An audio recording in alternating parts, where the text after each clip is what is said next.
Hey everyone, welcome to today's special analysis. We've got a seriously high-stakes geopolitical update to get into today, and it's making waves across international news literally as we speak. Now, if you follow global politics at all, you know that the US-Iran dynamic is, well, it's historically one of the most complicated relationships on the world stage, right? But today, we're unpacking some pretty sudden and honestly massive developments out of Doha, Qatar. We're seeing a real diplomatic thaw between these two nations. So we're going to break down exactly what went down, what was actually discussed, and how this whole thing is already creating a ripple effect across the globe. Which brings us to the massive question dominating the headlines right now. Is the situation in the Middle East actually about to change? I mean, after a really prolonged period of incredibly high tension in the region, representatives from both the United States and Iran have finally come face to face, or, well, actually scratch that, indirectly face to face in Qatar's capital. When two heavy hitters like this re-engage in dialogue, you know the entire world is watching closely. Could this be the start of a major shift? Let's get into the facts on the ground. Section 1. U.S.-Iran meeting in Doha. Okay, let's dive into this diplomatic resurgence. To really grasp the weight of this meeting, we have to look at the context. Qatar has stepped up as a crucial mediator here. And you know, this isn't just some casual sit-down. This follows a long, tense period in the region. Having these nations back at the table is a huge shift in the narrative. So picture this. We have the United States on one side, Iran on the other, but they aren't actually sitting in the same room.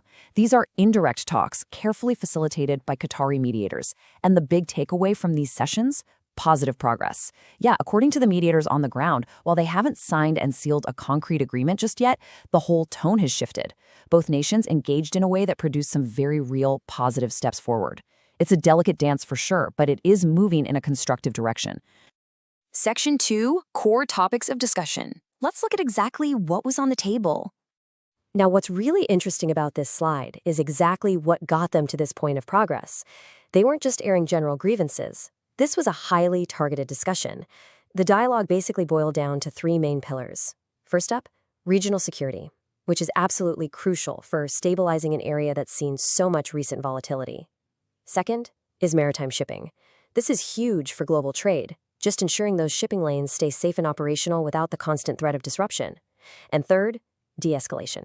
Basically, finding practical ways to just lower the temperature and reduce the immediate threat of conflict. And honestly, the most promising part of all this is that both the US and Iran have explicitly expressed a real willingness to keep the conversation going on these specific points. So, since both sides want to keep talking, the obvious question is, when? Well, Qatari officials are the ones holding the calendar here, and they'll be determining the exact schedule for the next round of talks a bit later. They haven't set a date just yet, but the vibe from the mediators is incredibly optimistic. The hope is that if this dialogue stays continuous and consistent, we could see even more significant breakthroughs in the near future. They're really laying the groundwork for sustained communication here. Section 3, Impact on the Global Economy. Let's see how this builds into a much larger ripple effect. And this brilliantly illustrates how these talks don't just exist in some political vacuum in Doha, they have immediate real-world consequences for the rest of us. Almost instantly after the talks wrapped up, international oil prices actually decreased. Why? Well, it all comes down to investor confidence.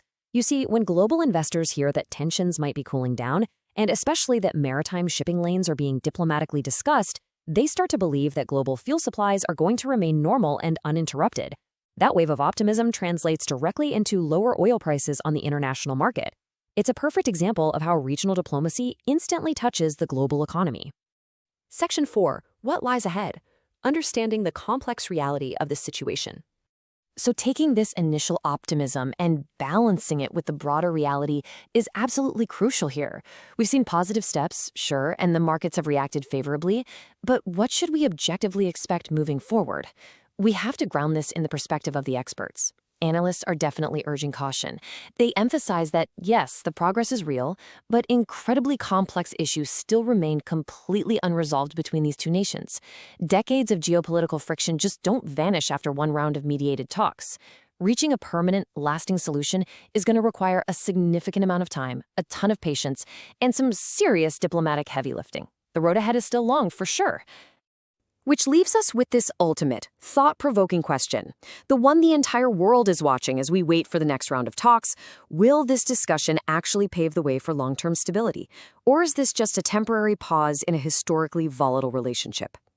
The success or failure of these ongoing negotiations will undeniably shape the future of the Middle East, and as we've seen, continue to impact the global economy. So, what do you think? We've laid out the facts, the market reactions, and the expert analysis. Now it's up to you to ponder the implications. Thanks for joining me for today's analysis. Keep your eyes on Doha, and as always, never stop questioning the world around you.